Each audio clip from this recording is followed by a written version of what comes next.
Yo. All right, what's going on, y'all? We had some technical difficulties, man. I don't know. I'm gonna have to figure out exactly what it is I need to do to get, Streamlabs and all that working. I'll deal with all that later. But as of right now, like I was saying before, we got rudely interrupted by the technology. Speaking of technology, let's go ahead and talk about it. So AI, where I left off at, there's been a lot of news in the AI scene, especially pertaining to around Microsoft's build event, which was back on the 23rd. So there was a lot of information released, and I'm going to go through a few things, try to talk about a few things. And this kind of sucks because I don't necessarily know how to get my phone, because the whole purpose of this is to be able to utilize my phone to show you guys the real live investing. So I'll figure all that out. I'll work on that, you know what I'm saying? But bear with me.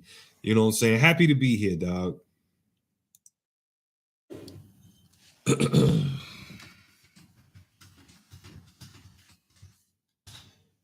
Let's go. All right. So, all right. Here's what we got. Here's what I got. Okay. So let's talk about, and there was a ton of information that was released last week when dealing with AI, but I picked out what I felt was the most prominent. And I'm not going to go that deep into detail on all of them, but you can research these yourself. But here we go. All right. So GitHub now has Copilot for Windows Terminal. Okay. Microsoft introduces Fabric for Analytics. Chat GPT plugins now work in Bing. All right. Here's a big one. Here's a big one. Okay. Bing is ChatGPT's default browser. And I say that's a big one because I believe that is the oomph. I think that is what Bing needed to actually become a real true competitor to Chrome. We gonna sit back and watch this unfold. We gonna wait and see what happened. What Bing is gonna do. But the fact that you can now use Bing or go to Chat GPT and then use searches through Bing, it's pretty dope. That's a big one. All right, so look, Microsoft is adding AI review summaries to the App Store. Now, what that does is on a particular app or a particular tool, whatever that's in the App Store, the AI will scan and read everybody's comments that's left on that app. And then it will generate an overall blanket summary based off what everybody said. And right at the top, well, you could read the generated summary based on that app. I think that's pretty cool too. All right.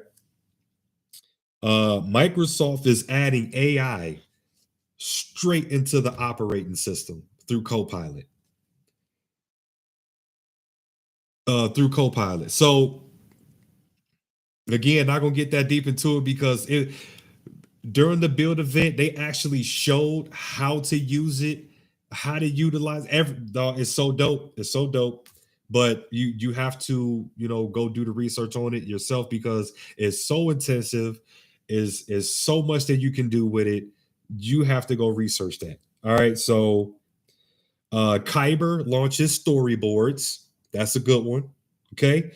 Google put some points up on the scoreboard. Finally, okay, it's not that significant, but they are in the game. Okay, Google launches images in Bard. If you don't know what Bard is like kind of like Microsoft's version of Chat GPT. So it's dope. It's dope. You know what I'm saying? But it's anyway. Let's keep it going. All right. Google launches AI powered advertising. Okay. Again, not significant, but I think it's okay. When you place an ad on Google, it will now use AI to generate a picture based on the ad that you want to promote. See what I mean? Not a big wow factor. All right. All right. And then a really, really good one. Okay. This is another big one. Photoshop adds native AI. Okay. It's dope. I've seen it in action. Okay. What you do is you have to go to Creative Cloud. And of course, Photoshop is subscription based now. So you got to go to Creative Cloud.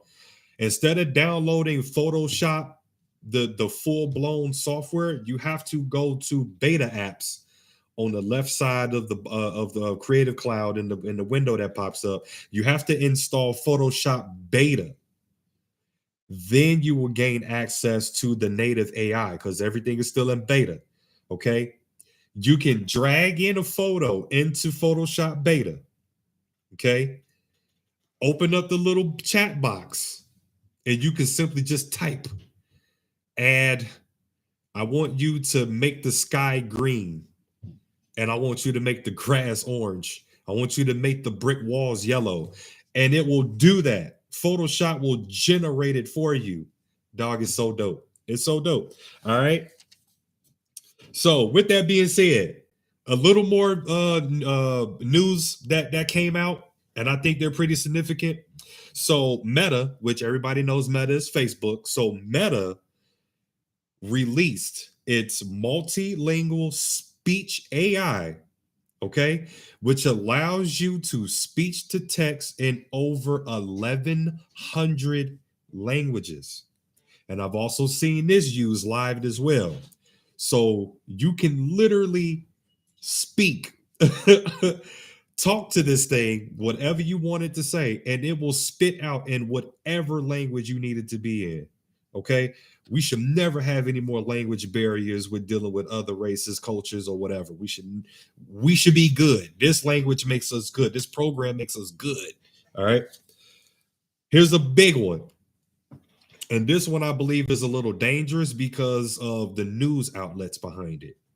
So there was a AI generated photo of an explosion next to the Pentagon. Okay. The major news outlets picked up this photo and pumped it as if it was a real event.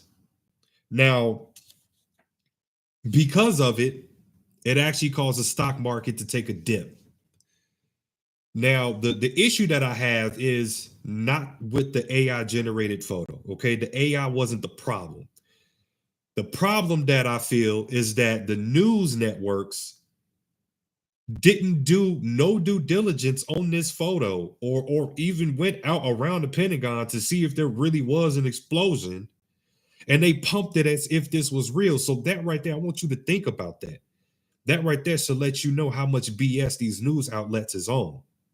All right. So let's keep going. Okay. During the build event, and I had already spoken to my brother about this because he's in law school. So this one directly affects him. All right. And anybody else that's in the law industry. And I'm only speaking on these because these are the ones that they actually demonstrated during the build event. So Microsoft demonstrated some of the law plugins within Microsoft Word that operate through Chat GPT through these specific plugins. Okay. They drafted an actual contract, a legal document, live during the event using a plugin called the Practical Law plugin. And they also use another plugin called the Westlaw plugin. Okay. The Practical Law plugin was used to basically make like a general outline template of the contract based off what you wanted the contract to be about. Okay. The Westlaw plugin then analyzed the contract and then put in place of pretty much language that would enforce it under California law. So it actually took real California law and put it in that contract and made it enforceable. Okay. Then they then use another plugin called the Document Intelligence plugin. And what that plugin did is any changes that you made within the document, it would kick you out an organized summary outlining all the changes that you made within that within your contract so you can keep so you can keep in line of everything that you did within that contract and what you changed and what you manipulated. It's crazy. So with that being said, if we're using plugins like this, where it can make you a full-blown contract, pages long, of real literature, and then using another plugin that then takes that literature and use actual law and make it enforceable. I don't know. It's definitely infringing on the justice world. Definitely is. I it's really cutting down the need at that point, is cutting down the need to have to go to a lawyer as much. Microsoft Word is a lawyer now. So I don't know. I would like to see what's going to transpire with that. As of right now, there's no cost associated with these plugins. I myself have not utilized these plugins yet. I will though. If I can get a hold of them, I'm gonna find out where to get them, and I'm gonna actually see if I can do it, if I can use it. But as of right now, there's no cost associated with these plugins. I do know that a lot of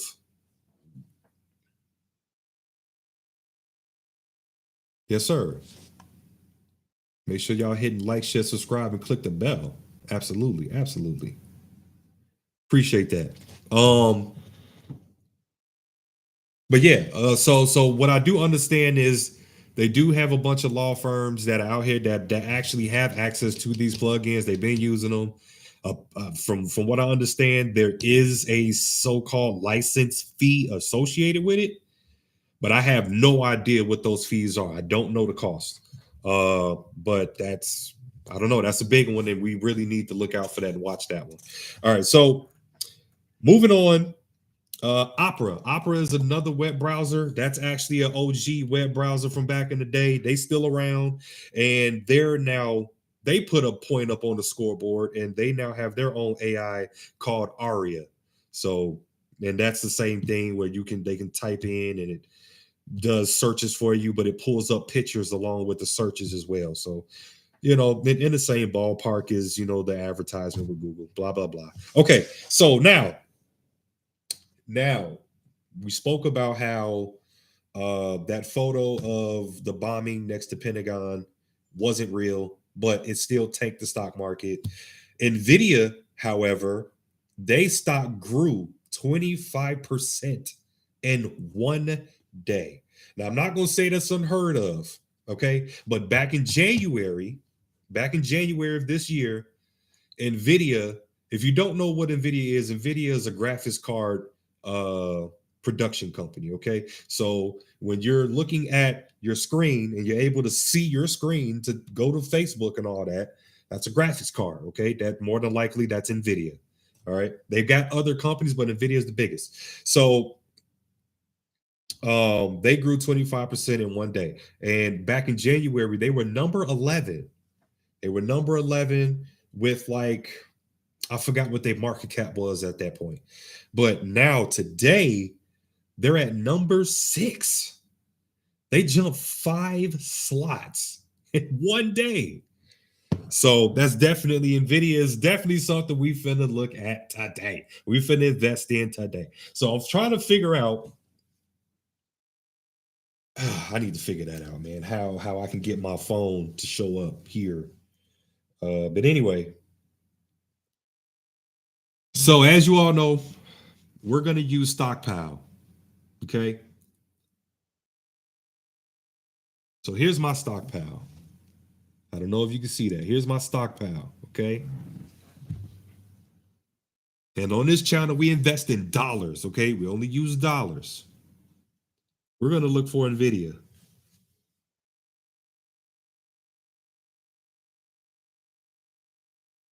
And as I said in the last video, Stockpile does not give out some type of link. Like I have to have your first name, last name, and email in order to be able to send you guys the link to Stockpile. But I do have the link to Robinhood. Okay, so you can check out that. We're going to jump over to Robinhood after this, okay? So we're going to go over here to NVIDIA. Okay, their ticker mark is NVDA. NVDA. Now, when I looked at this the other day, they was at 380 a share. So they moved $9. So today they're sitting at 389.46. Okay, their market cap is 961 billion. 961 billion. All right, so look.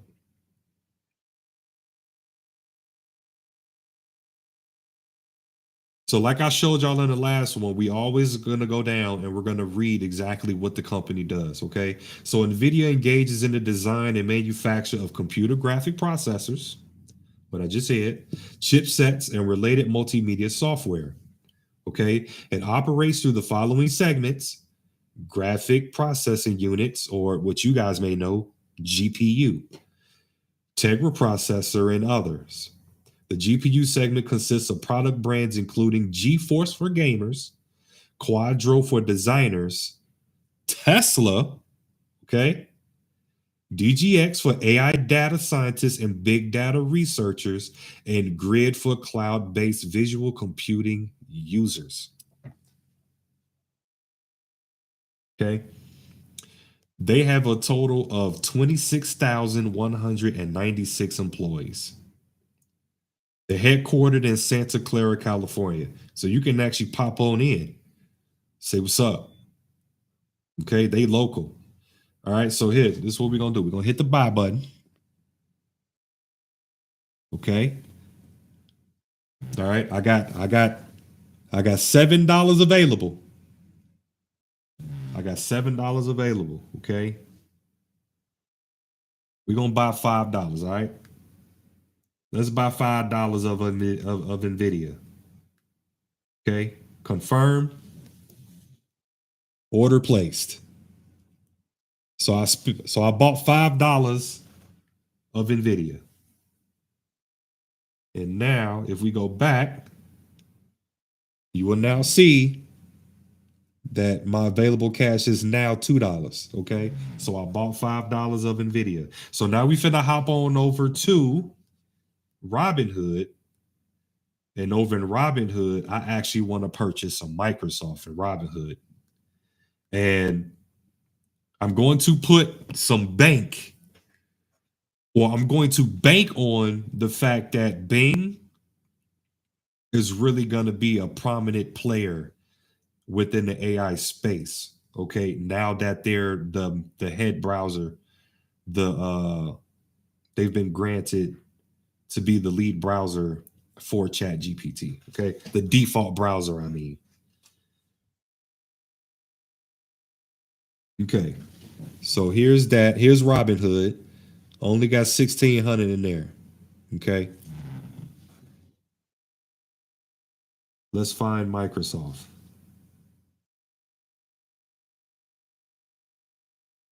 Okay, there's Microsoft right at the top. Right there.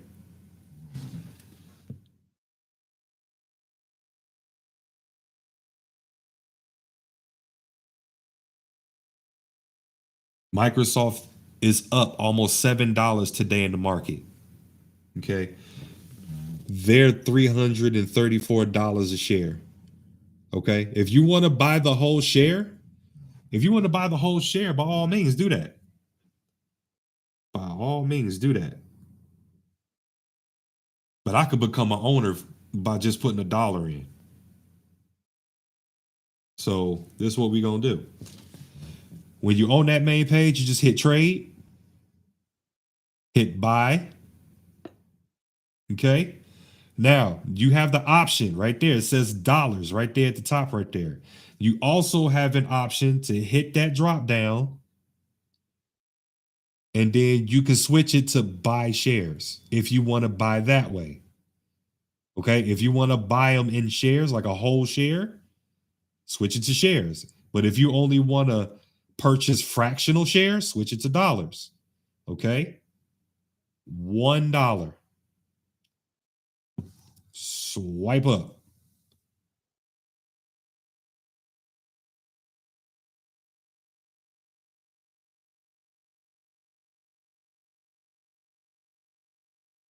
And there it is. So now I just became an owner of Microsoft for $1. That's it. It's that simple, guys. And I really want you guys to start getting comfortable, start playing around with these apps.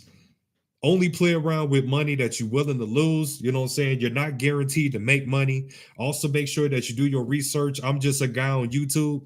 You know what I'm saying? So make sure you're doing your research and understanding that what I'm talking about, this is real information. Okay. I'm constantly telling you guys to do your research. All right. But play around with the apps, get the apps. Stockpile and Robinhood are my main two apps. I don't think I'm going to get into cryptocurrency on this channel. That's not to say that I ever won't, but as of right now, I'm only going to stick to, just the regular, stock markets through Stockpile and through Robinhood. So maybe down the line in the future when crypto starts to become more stable, then maybe we can talk about it. But as of right now, it's too much volatility. So I'm trying to point you guys in a right direction. Disclaimer, this is not financial advice. Always make sure that you consult some type of financial advisor, some type of fiduciary before you start investing. But I'm just simply showing you guys that you can get started with as low as $1, and you saw me invest on my phone in real time, put $1 in Microsoft, and that $1 made me an owner. So now I get to vote. I get to be a part of the meetings when they have their monthly or quarterly or annual calls. I'm not like the top dog decision maker, but I do get to place my vote when a vote does need to come down. Okay. But that's all I have for you guys. I'm trying to keep these to a minimum. I'm trying my best to keep these to a minimum of 30 minutes or less.